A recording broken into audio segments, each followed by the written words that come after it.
and LT. Previous slide. Slide 1 of 3. Next slide in GT.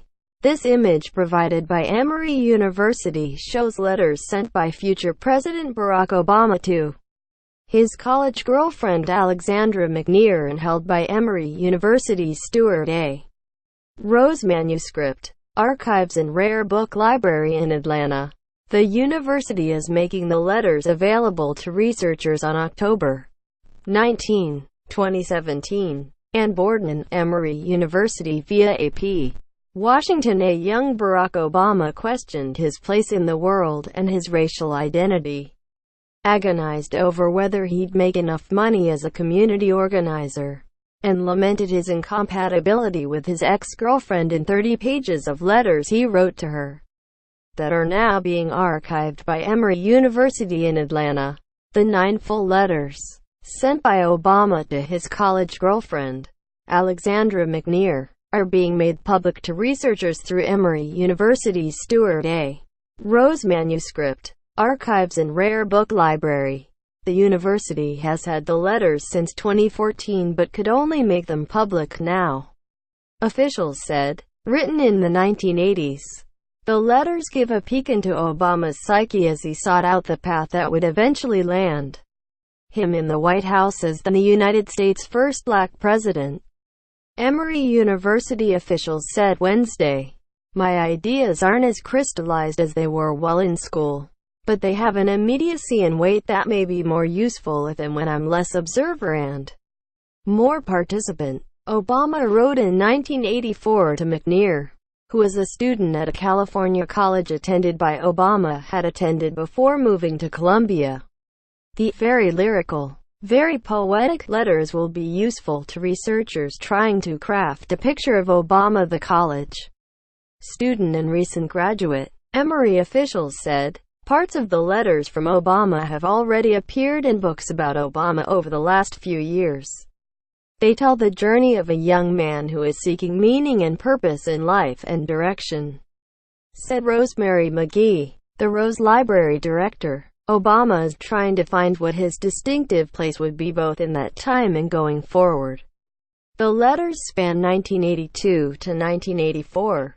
During that time, Obama was at Columbia University in New York City, in Indonesia, and finally working at Business International Corporation, with everyone slapping my back, in a job for which he had no passion.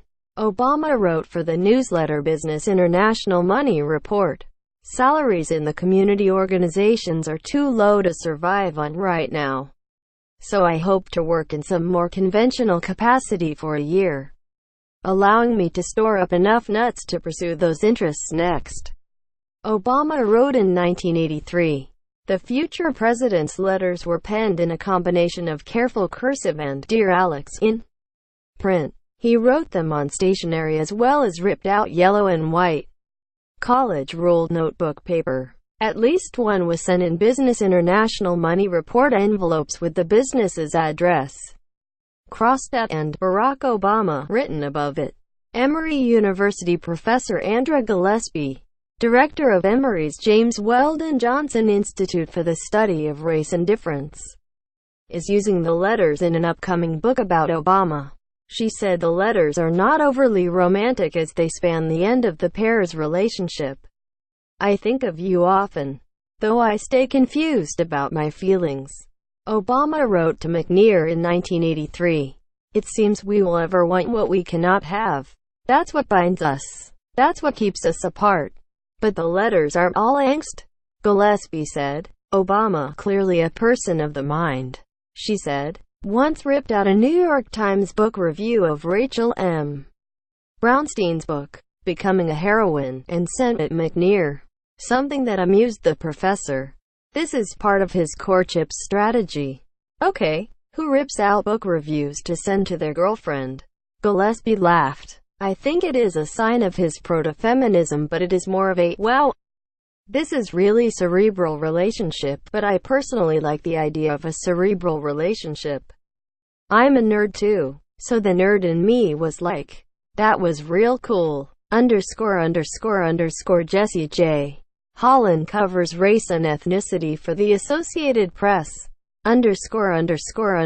Contact him at jollandandapp.org. On Twitter at http://www.twitter.com/JessageHolland, or on Facebook at http://www.facebook.com/JessageHolland. You can read his stories at http://bit.ly/stories/JessageHolland, and other stories by App's Race and Ethnicity team at https://appnews.com/tag race and ethnicity.